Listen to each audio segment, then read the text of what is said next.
Fair Catch Kick, the 15-minute fantasy football podcast. I'm Paul Stoltz, former professional kicker who spent way too much time in the offensive film room. And I'm Anthony LaFrieri, an award-winning sports reporter who had Darius Geis on his sleeper list until about a week ago. This week, we're coming at you with our tattoo guys. We'll explain what that means in a second, but it's essentially the guys we're staking our fantasy football reputations on. If you didn't catch the last two episodes, we went through our quarterback rankings, and in the 4 episodes prior to that, we ranked our overall players 1 through 20. Really exciting news for you guys. A lot of my friends always ask me to put together a draft guide cheat sheet for them. This year, Anthony and I both created one. On Wednesday, we'll be posting it on the website for you to download. I think all you have to do is put your email address down and we'll be able to send it to you. You'll get it within probably 6 hours. It's really exciting stuff. It really should help you guys going forward. We both come at it from different perspectives and different formats, so you guys will want to check it out. And best of luck on your draft. Lastly, just want to plug in our social media accounts. First, please, if you haven't hit the subscribe button, go ahead and smash that for us. Secondly, you can go to our website, www.fckpodcast.com. That's where you'll be able to download the fantasy football cheat sheet. And then, of course, we have our social media accounts on Twitter and Instagram. Both of the handles are at FCK Podcast. All right, Anthony, let's hit it. So our tattoo guys, let's define this for everybody first and foremost, right? So it's, again, the guys this year that you and I are staking our fantasy football reputations on. It's not necessarily to say that these are the best guys that are going to be all world. These are guys that we're going to say, based on their ADP, no doubt put it in the bank, they're going to be worth their value or perform at least a little bit above their value.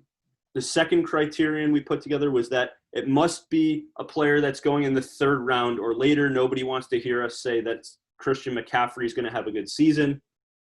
And lastly, they can't be somebody that's a sleeper, somebody that you're looking at in rounds, say 10 and 11 or something like that.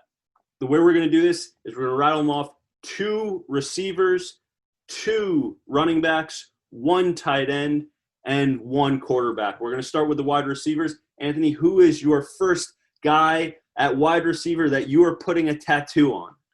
My first receiver that's one of my tattoos is Cooper Kupp. His ADP as of when I put this together is in about the early 5th round. He was just a PPR monster last year. He had 94 catches. He had 1,161 yards and 10 touchdowns. Now, detractors might say he could be a one-year wonder, but one thing I look at is 2018, he played in 8 games, but in those 8 games, he had 40 catches for 566 yards and 6 touchdowns. Now, if you double that to be over the course of 16 games, he pretty much matches last year's output. So I think he's for real. And on top of that, the options in LA are shrinking. Gurley is gone. Cooks is gone. It's going to be more that Goff is relying upon him. So I really like Cooper Kupp. Yeah, I love Cooper Kupp. I watched his film when he was in the NFL draft. I got a little tidbit from Peter Schrager saying that watch out for this guy Cooper Kupp out of Eastern Washington, and he is just such a smart player, such a smart route runner. He warranted major consideration from me. I did not put him on this list, but I have him certainly high up on the rankings. My first guy that I'm getting a tattoo of this season, Adam Thielen. Again, went to the film, right? We know Stephon Diggs is gone, but how good is Adam Thielen? What I saw with Adam Thielen is that he's a very intuitive route runner. He really understands what the DBs are doing, reads what the coverage is. And what I really saw was that, look, we all know that Kirk Cousins is not exactly the I'm going to go through my whole progression quarterback. I'm going to kind of lock in, maybe do a quick pre-snap read. And he sort of just trusts the fact that Cousins is running the right route based on the coverage. And when that goes through, he sort of locks his eyes in on Thielen and throws the ball his way. Look, with Diggs out, they got Justin Jefferson. He'll be a nice compliment. He'll take a little bit to integrate in the offense. Besides that, all they've got is old Kyle Rudolph and Irv Smith, who I am actually pretty high on this year, but they didn't involve him enough on the offense. I'm feeling Thielen, Paul. I really like him. As you say, if you can't trust Adam Thielen, then I don't know what to tell you. So I'm with you, and I'm with Kirk Cousins in leaning heavily on Adam Thielen this year. Cool. Let's keep the snake style going. This next guy is a guy that I have talked about. I've posted about him, and he is my number one guy that I want to get a tattoo of this year. I happen to think he's being ridiculously overlooked. His ADP on ESPN PPR rankings is 105. Brandon Cooks. That's a great pick. Great minds. We think alike. Did you take him as well? I took him as well. It's kind of weird too, Paul, because for years I've kind of been on the other end of the spectrum where I feel like he's overvalued, but now it seems as though he's gone from overvalued to undervalued. Yeah, I think that's well said, Anthony. And by the way, for the audience who maybe is tuning in for the first time, Anthony and I intentionally do not confer before we give our picks because we want our own organic, genuine, authentic reactions. You know, Brandon Cooks, we know he's the speed threat, ran a 4.33 coming out of college, Oklahoma State. But here's the stats I love. Throw away his rookie season, throw away his concussion-riddled season. You're left with 5 years of 1,080 yards or more. He's still 26 years old, man. He's a great fit for the Deshaun Watson offense. He's really being brought there as a DeAndre Hopkins replacement. And I have to say, what DeAndre Hopkins does great, which we discussed on previous episodes, is he runs excellent intermediate routes, double breaking routes. One thing that I saw on film, Anthony, is that I can't really recall too many players that get more cushion at the line of scrimmage consistently than Brandon Cooks. And if you look at what the Rams were trying to do last year, Woods was running the short stuff in the jet motion. Cooper Kupp was running short and intermediate, and they were having Brandon Cooks do a lot of the double breakers. Well, in order to hit double breaking routes for Goff, what do you need? Protection. And Goff was not getting the protection to be able to find Brandon Cooks down the field in the games where Cooks was healthy. Watch for Deshaun Watson to rely on Brandon Cooks in the DeAndre Hopkins role. Yeah, and just to double back on what you said, if you take out last year, which was particularly bad, dude's averaging 1,150 yards and 7 TDs. That's number one receiver value. And where did you say his ADP was at the moment? It's 105, dude. I mean, dude, that's like where you draft your number 3, number 4 receiver. I mean, I've seen some drafts where you don't even draft a receiver after that. And this guy could potentially be a top 10 receiver. This guy's an absolute – forget steal. He's a bank robbery at this point. Well said, buddy. All right, hit him with your first running back. Well, this is definitely not going to surprise you, Paul, but I got Mark Ingram. This is definitely one of LaFrary's boys. I think I've had Mark Ingram for the last 5 years in my league, and I'm going to tell you why. He's in no way a sexy pick, but in 3 of the last 4 years, he's averaging 1,390 total purpose yards and in between 10 and 11 touchdowns. In a down year, he only got to appear in 12 games. He started only 6 of them, and he still had over 800 all-purpose yards. So if you would have prorated that out, he still would have had over 1,000 yards. Mark Ingram is clockwork. He's also the battering ram of Baltimore's offense. He's going to get his touches. He's going to get all the running back goal line touches. I mean, Lamar might steal some from him on the goal line, but on the whole, I mean, this guy is a lock to have over 1,000 yards and to have, on the low end, 6 touchdowns, but could hit double-digit touchdowns without, much effort. Yeah, I know you hate Ohio State, and you can't talk about Mark Ingram this year without bringing up J.K. Dobbins, who they, of course, took with an early round selection. And I'll just say this on J.K. Dobbins real quick. He's very smooth. He's a dynamic cutter. He's more of a big play guy. He's the right complement for a Mark Ingram. And I think you're going to see a lot of three-back sets in the Ravens offense this year. They're going to mix in J.K. Dobbins. Mark Ingram is especially valuable in a non-PPR league. My first running back, this is going to come as no surprise to anybody who's listened to the first few episodes. I'm really high on Todd Gurley this year. He's sort of going third round, which maybe is about his value. Again, I think he's going to be a top 10 running back this year.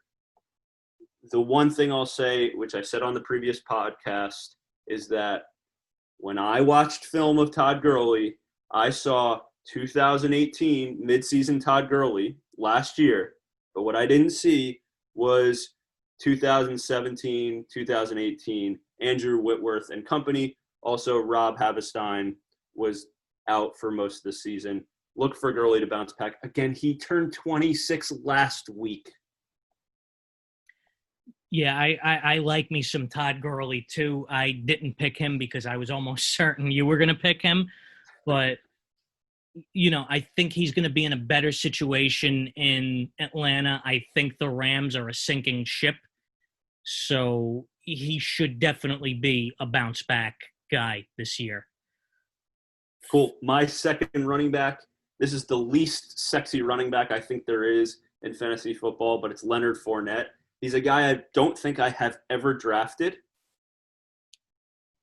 I don't find him altogether that impressive. He's sort of, there's a hole. All right, I made it through. And every once in a while, he'll break something out. But the one area where we saw Leonard Fournette really improve himself last year was his pass catching. And it wasn't just because, we're now going to start throwing the ball to him. It happened because of two reasons. One, Leonard Fournette has continued to improve his pass blocking, which makes him one of the few three-down backs in football. And secondly, Gardner Minshew panics and tosses the ball to him.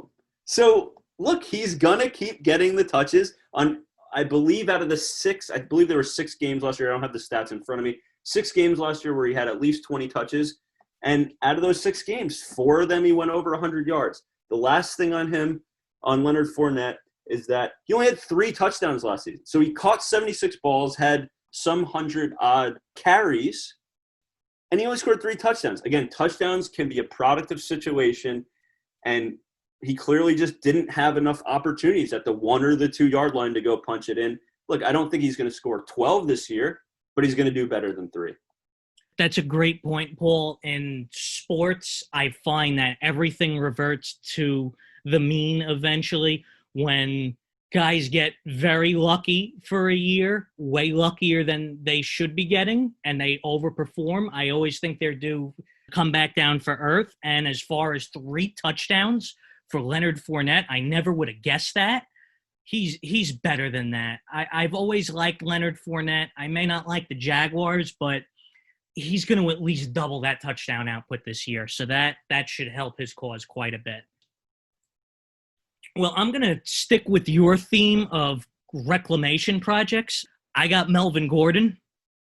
Yeah, I love this one. Go ahead. Yeah, he's averaging mid to late third round with where he's going right now. He basically missed 5 games last year with his holdout and other various stuff, but he still managed to eclipse 900 total yards and 9 touchdowns. So, I mean, do the math. Again, if you prorate that, he's probably 1,200 yards and 12 touchdowns. So, yeah. I mean, this guy's a machine. He's going to be in a better situation, I believe, in Denver. I think they're going to really focus on running the ball, getting the ball to him out of the backfield. They're just a bit more conservative in that regard. Also, there's no Austin Eckler there to really take carries away from him. I really like Melvin Gordon this year. Yeah, Anthony, you like to talk a lot about media hype. and how there are sometimes a story being told or portrayed by the media. You know, guys like Gurley or Fournette or Melvin Gordon, who sounds like they're having down seasons and whatnot, but you got to remember, most of the media does not look at, they just look at the stats, right? Or they just hear in interviews or something. They're not actually watching the film themselves and making their own judgments. Hopefully you guys listening to this can take guys like this and maybe they're sort of antithetical picks that we really think can propel your team forward this year. Anthony, who you got as your tight end? I hate to do this, and my father might disown me for this, but I have Evan Engram. Wow. Okay, I'd like to hear this. I like him towards the end of the middle rounds. I think there's great value there. He's a definite fantasy football tight end one. If you draft him, you will start him. I think Daniel Jones should improve going into year 2. He's going in about the 8th round, so maybe that's a little bit earlier than I thought, but I just like the situation he's in. If Jones takes a step forward at quarterback, he really could be in for a big year because I really don't know what else is there in New York that I trust outside of Saquon in that offense.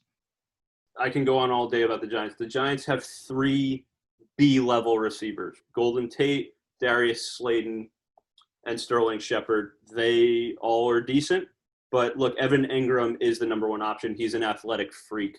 If he stays healthy, that's always been, no pun intended, his Achilles heel. Then he's going to be a go-to guy, and he's got top 4 potential for sure. My tight end that I'm getting a tattoo of this year is Darren Waller. I know that probably doesn't shock you because preseason I was touting him every single day that this was going to be the breakout tight end last year. Let me tell you why he's going to sustain it. Number 1, he sought out Jason Witten as his mentor. And as much as I hate to compliment a Cowboy, Jason Witten is probably one of the top 2 or 3 best tight end mentors that you could have. And he's also stepped up and taken a leadership role in the Las Vegas Raiders offense. And I just think this is the guy that they're currently building their team around. I like Waller too, for every reason you just said. I didn't know he sought out Jason Witten. Jason Witten, there's no one in the world better to learn the position of tight end from. He actually probably could end up being a coach, even a head coach, if he chooses to after he retires. All right, we're on the back 9 now. Let's go with our quarterback. I'll go first. I think my first 5 picks, many might consider safe. You know, I didn't mention anybody that I think is earth-shattering, and that's part of the point of this is, guys, we can, again, stake our fantasy football reputations on that are no doubters in the first rounds 3 through 10. This one I'm going to go with, he's going undrafted in a lot of leagues, and he's the number 20 quarterback in ADP. It's Jared Goff. Whoa. Yeah. So the offensive line I've complained about over and over. They're old, they're slow, but Havenstein's coming back. Even with as bad as that offensive line was last year, do you know who threw the most passes in the NFL? Jared Goff. When you talk about floor, Jared Goff is a guy who is going to put up yards. He is going to put up touchdown passes. He only had 22 last year, slight regression year, but McVay's offense is built around this. And without Gurley, bombs away. I don't particularly love Cam Akers. I don't particularly love Henderson or Malcolm Brown. They're going to keep throwing the ball this year, and McVay's going to come with a little bit of a wrinkle. I'm not telling you that Jared Goff is going to be all world. He's not the best thrower of the football. He is average at best at reading defenses and going through his progression. But he's going to have a decent season. I'll be honest, I am not the biggest Jared Goff fan in the world. I think you make a very compelling argument, especially with where he's going. I think he's a guy that if you draft him to be your number 2 quarterback and he somehow puts it all together and boy genius McVay proves that he is who he is, then he might be a number 1 quarterback again. So I see where you're coming from. I don't think you're absolutely insane. I wouldn't do it, but I don't think you're a madman either. Yeah, look, most of the times on our show, I'm always making arguments for talent will prevail. What does the film say? Don't always just read the stats. I'm kind of going against my own thing here. I'm not telling you to take him above Patrick Mahomes or Aaron Rodgers or Russell Wilson or Deshaun Watson. I'm simply saying that he's going to throw the ball a lot and he's going to have a lot of opportunities. I want to make one more point on Jared Goff. Mm-hmm. He is being drafted behind Jimmy Garoppolo, Ryan Tannehill, and Joe Burrow, who has not yet thrown a pass in the NFL. You literally just made the most compelling part of your argument just now. There is no way on God's green earth that Jared Goff should be drafted behind any of those guys. Any of them. Maybe I could see an overzealous Cincinnati Bengals fan drafting Joe Burrow, but that's literally the only scenario I could possibly see that. So moving on to my tattoo QB, Deshaun Watson. I love Deshaun Watson. Go ahead. I've loved Deshaun Watson since he's come out of college. He's going towards the end of the 6th round right now, and I don't like to draft quarterbacks really early. Within the first 3 to 4 rounds, I try not to do it because I always feel you're overpaying for a quarterback where you could get that number 2 running back or that number 2 receiver, and that could make a huge difference, especially in most standard leagues where passing touchdowns are only 4 points. 6th round, I think that's pretty appropriate to draft about a quarterback. I worry a little bit about injuries, but the dude is just so talented. He's got the legs. He's got the arm. He's going to throw the ball a lot. He's going to have the opportunity.